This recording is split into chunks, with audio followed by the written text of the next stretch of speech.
우리 함께 사도신경으로 신앙 고백하겠습니다. 전능하사 천지를 만드신 하나님 아버지를 내가 믿사오며 그 외아들 위주 예수 그리스도를 믿사오니 이는 성령으로 잉태하사 동정녀 마리아에게 나시고 본디오 빌라도에게 고난을 받으사 십자가에 못 박혀 죽으시고 장사한 지 사흘 만에 죽은 자 가운데서 다시 살아나시며 하늘에 오르사 전능하신 하나님 우편에 앉아 계시다가 저리로서 산 자와 죽은 자를 심판하러 오시리라. 성령을 믿사오며 거룩한 공회와 성도가 서로 교통하는 것과 죄를 사하여 주시는 것과 몸이 다시 사는 것과 영원히 사는 것을 믿사옵나이다. 아멘. 오늘 찬양은 괴로울 때 주님의 얼굴 보라 우리 찬양하겠습니다.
힘주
기도하겠습니다. 하나님 감사합니다. 이렇게 또 다시 새 한 주를 맞습니다. 여전히 코로나 질병으로 인하여 힘들고 어려우며 이 질병만이 아니라 여러 가지로 답답한 현실 속에서 힘이 빠지기도 하고 우리의 마음이 연약해지기도 하지만 이 시간 우리의 얼굴을 들어 주님을 바라봅니다. 평화의 주님, 능력의 주님을 바라보는 성도들에게 주께서 힘을 주시고 지켜주시기를 간구합니다. 우리의 모든 염려를 주님께 맡기고 슬플수록 주님 얼굴만 바라보는 믿음이 되게 하여 주셔서 믿음의 선배들이 고백했던 것처럼 우리는 오직 주님만 바라봅니다 하는 주를 바라는 신앙으로 승리하는 저희들 되게 해 주시옵소서. 하나님께서 우리를 위로하여 주심에 힘을 얻고 하나님이 주시는 이 힘으로 또 힘이 빠진 자들을 위로하고 세워줄 수 있는 하나님의 사람들이 되게 하여 주시옵소서. 한 주를 새로이 시작하오니 새 힘으로 힘찬 발걸음을 내딛게 하시고 무엇이든지 하나님 은혜 안에서 감사함으로 받으며 무엇이든지 넉넉하게 받으며 무엇이든지 문제가 되지 않는 하나님의 전능하신 팔 안에 있음을 믿고 고백하며 믿음의 전진을 해가는 우리 대연의 성도들이 되게 하여 주시기를 기도하옵고 원하옵나이다. 오늘도 하나님께서 사랑하는 성도들의 각 가정을 지키시고 괴로운 일들을 주께서 즐거움의 일로 바꾸어 주시고 힘이 빠지는 일들을 강한 하나님의 역사로 바꾸어 주시고 연약한 일들을 하나님께서 강건한 일로 바꾸어 주시고 시달리는 일들을 하나님께서 평탄한 일로 바꾸어 주시는 축복이 있게 하여 주시옵소서. 필요한 것을 구할 때마다 공급하여 주시옵시되 특별히 우리에게 믿음의 능력이 필요하오니 주를 바라고 믿는 우리의 믿음이 쇠하여지지 아니하도록 성령께서 충만하게 역사해 주시옵소서. 아프고 병들고 그리고 쓰러지고 넘어진 우리의 지체들을 기억하사 주께서 어루만져 주셔서 새 힘이 돋게 하시고 주의 말씀으로 병든 자를 낫게 하셨듯이 하나님께서 우리의 몸과 마음을 어루만져 주셔서 강건한 힘을 얻을 수 있도록 은혜를 더하여 주실 줄 믿습니다.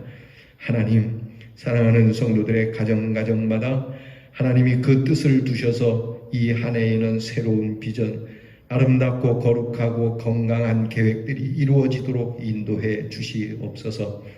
오늘도 직장으로 그리고 공부로 학업으로 여러 일들로 흩어지겠지만 하나님 평강 가운데 집을 나서게 하시고 하나님이 주시는 은혜 가운데 돌아올 수 있게 하여 주시며 나갈 때는 한 손으로 나갔으나 들어올 때는 열 손으로 들어올 수 있을 만큼 하나님이 주시는 그 은혜의 부요함을 가지고 하나님 가정으로 다시 돌아오는 한 날이 되게 해 주시옵소서. 오늘도 우리의 자녀들을 주께서 기억하사 괴로운 세상 속에서 하나님을 찬미하며 그들이 공부할 때 하나님이 주시는 지혜와 총명으로 그리고 나라를 지키는 일에 하나님이 주시는 용맹함과 안전함으로 멀리해와 객지의 나그네 생활 가운데 있는 우리의 자녀들에게는 하나님의 눈동자처럼 돌보시는 은혜가 있는 아주 기쁘고 소중하고 복된 날이 되게 하여 주시옵소서. 하나님의 말씀을 대합니다. 하나님의 말씀을 열어 읽을 때에 들을 때에 그리고 이 말씀을 우리가 선포할 때에 하나님의 크신 능력이 나타나는 말씀이 되게 하여 주시옵소서. 예수님 이름으로 기도하옵나이다. 아멘. 오늘 우리가 함께 나눌 묵상의 말씀은 욥기 4장 1절로 11절 말씀입니다. 구약성경 763면에 욥기 4장 1절로 11절 말씀을 이제 저와 함께 같이 봉독하겠습니다.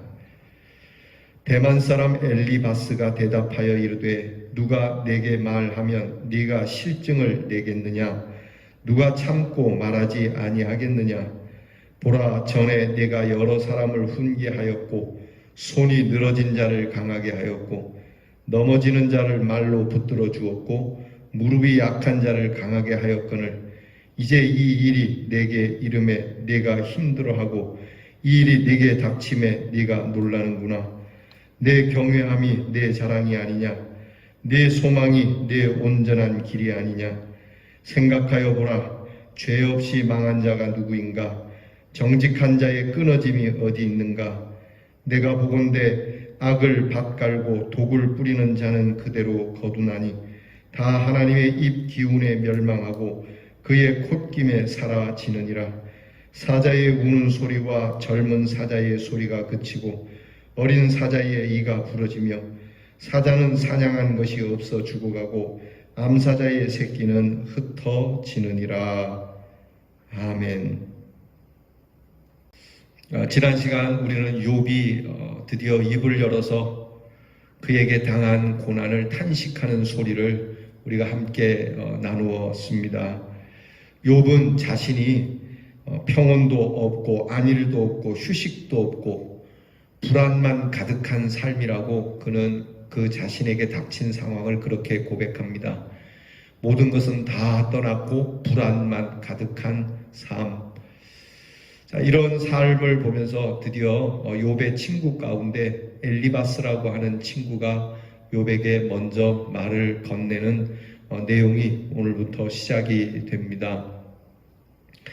사람이라는 것이 다른 사람에게 있는 일이 나에게 없으라는 법이 없죠. 다른 사람들이 당하는 일들이 나에게도 있습니다. 나는 그런 것 없을 것 같지만 충분히 있을 수 있습니다. 특별히 오늘 이 엘리바스가 욥에게 얘기하는 것이 네가 전에 이렇게 네가 당하는 고통과 같은 이런 일을 당하는 사람들에게 네가 그 사람들을 도와주기도 하고 권면하기도 하고 훈계하기도 했지. 근데 이제는 네가 그 일을 당했는데 그거 한번 생각해봐. 네가 그렇게 아픔을 당한 사람, 실족한 사람들에 대해서 이야기할 때는 쉽지만 네가 막상 당하고 나면 네가 그 사람에게 권면했던 대로 네가 할 수 있느냐. 우리 먼저 이 말씀을 참 생각해 보아야 합니다. 여러분, 내가 그 일을 당하지 않았을 때는 잘 모르죠. 물론 비슷한 일을 당하기도 했던 경험을 가지고 지금 고난을 당하는 사람에게 이런저런 이야기, 조언을 줄 수는 있어요. 근데 막상 다시 내가 그 고난 속에 실제적으로 이렇게 들어가게 되면 내가 말했던 그 훈계적 부분을 다시 그렇게 실행한다는 게 쉽지 않은 거죠. 예를 들면 이런 거예요. 어떤 분이 믿음이 실족한 성도들을 보면서 힘을 내세요, 기도하세요, 하나님께 감사하세요, 이렇게 말을 합니다.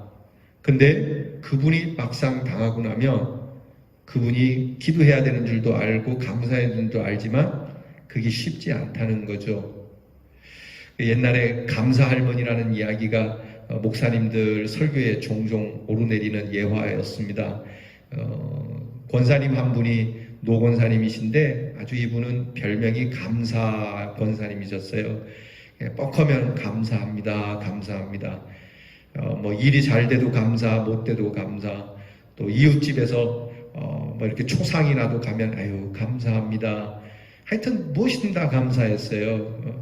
그래서 교인들에게 감사합니다, 감사합니다. 근데 어느 날 이제 예배를 마치고 집으로 돌아가는 길에 이렇게 소방차가 지나갑니다.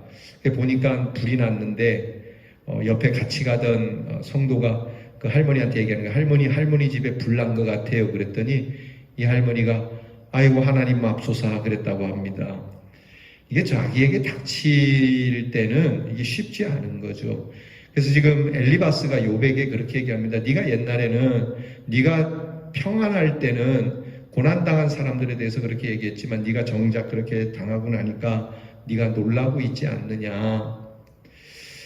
여러분, 우리가 평소에 이런 일에 대해서 대비는 해야 될 것 같아요. 대비한다고 완벽해지는 건 아니지만 나에게 안 좋은 일이 없어야 되겠지만 안 좋은 일이 없을 수는 없는 거거든요. 그러면 안 좋은 일이 내게 있을 때 나는 어떤 신앙을 가져야 될까라는 것을 항상 염두에 두고 있어야 돼요.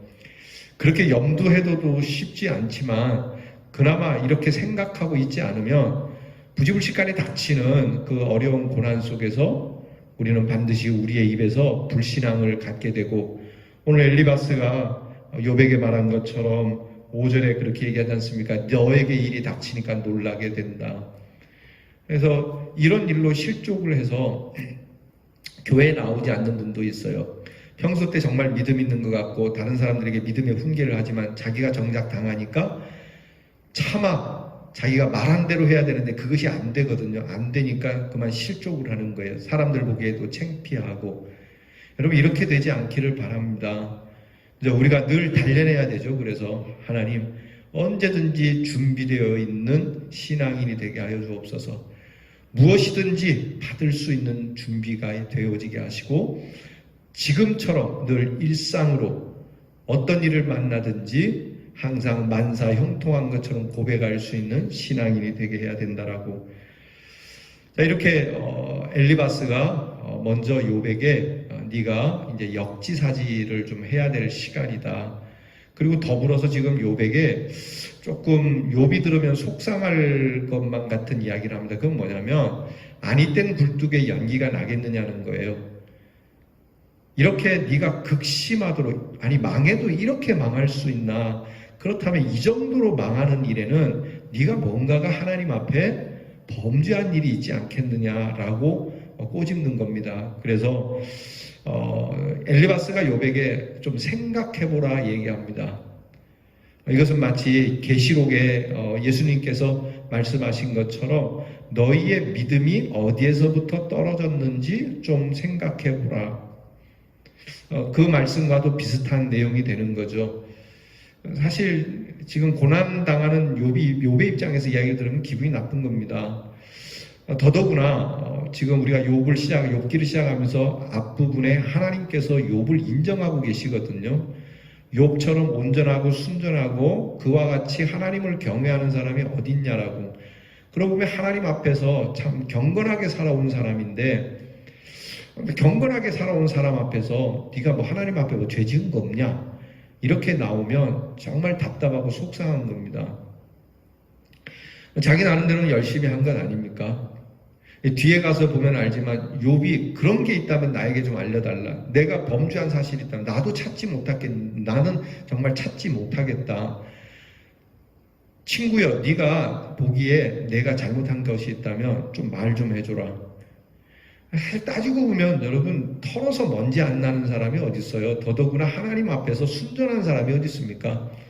하나님이 온전하고 순전하다라고 하는 것은 지금 욥이 절대적으로 하나님 앞에 온전하고 순전하다는 게 아니거든요. 하나님께서 말씀하시는 건 다른 사람들과 비교해서 상대적인 그러한 신앙의 모습이거든요. 그러니까 그와 같이 다른 사람보다 이 사람이 더 낫다라고 하는 차원이지 그렇다라고 해서 욥이 하나님 앞에서 거룩한 건 아니죠. 그렇게 따지면 여러분 지금 말하고 있는 엘리바스는 하나님 앞에 뭐 그렇게 깨끗하겠습니까? 그래서 여러분 우리가 사람들의 고난을 이야기할 때 좀 조심해야 되죠. 주로 이제 신앙인들이 그런 얘기 많이 합니다. 어떤 집안에 좀 어려운 일이 있으면 그 사람 하나님 앞에서 뭔가 그렇게 하더니 그렇게 벌 받았다고 자꾸 얘기를 하는데요. 물론 그렇게 보이기도 하지만 그런 말 할 땐 좀 조심은 해야 돼요. 그러면 나는 저 사람보다 뭐 얼마나 경건해서 그렇습니까? 사람들이 예수님께 와서 그 당시 예수님 시대에 그 망대가 무너져서 망루에 있던 사람들이 떼죽음을 당하는 사건이 있었어요. 이게 그 엄청난 사건이거든요. 뭐 요즘으로 말하면 뭐 큰 건물이 하나 무너져서 그 건물에 있는 사람들이 다 죽는 건데 그때 사람들이 예수님께 뭐라고 했냐면 그 사람들이 무슨 죄가 있어서 하나님 앞에 어떤 죄를 지었길래 저들이 이렇게 한순간에 망루가 무너져서 다 죽습니까? 그때 예수님이 하시는 말씀이 뭐라 하냐면 그들이라고 해갖고 깨끗해서 살아남은 거 아니야 이렇게 말씀하시거든요. 그 사람들이 무슨 죄가 있거나 너희들보다 더 못하다 그래서 그런 일을 당한 건 아니다. 얼마든지 너희들도 그 망대에서 죽은 사람과 다를 바가 없다고 말씀을 하시거든요. 그러니까 우리는 고난당한 사람이 뭔가 하나님 앞에 범죄를 했으려니 하는 생각도 같지만 나도 저 사람과 똑같은 상황이라는 것을 우리가 기억한다면 그 말이 함부로 나가지 않는다는 거죠. 지금 엘리바스가 물론 조심스럽게 이야기를 하지만 엘리바스가 욥을 모르는 것이 아닌데 욥에 대해서 이야기할 때 자기도 사실 욥이 뭘 잘못했는지 못 찾거든요. 그럼에도 불구하고 이 친구조차도 모르는 하나님께 범죄한 사실이 있다면 그것이 무엇인지 생각해 보라고 이야기를 하죠. 들으면 사실 기분 나쁘지만 또 한편으로 생각하면 이것 또한 아주 소중하게 받을 충고임에는 사실이에요. 물론 그렇게 말하는 엘리바스가 좀 야속하긴 하지만 그러나 우리가 한 번쯤은 생각을 해보아야 돼요. 내가 당하는 고난 이것을 보면서 내가 어디서부터 문제가 됐을까 하고 좀 돌아보는 일은 필요해요. 여러분 지금 여러분의 믿음이 식어지고 있고 뜨거워지지 않는다면 언제 어디서부터 이렇게 되었을까? 하나님의 일을 우선시해야 되는 우리의 믿음이 자꾸 차선으로 밀리는 이 까닭은 어디에서부터 비롯됐을까? 더더구나 오늘 내가 당하는 고통과 아픔 과연 어디에서부터 비롯됐을까? 이 깊게 생각하는 신앙은 좀 필요합니다.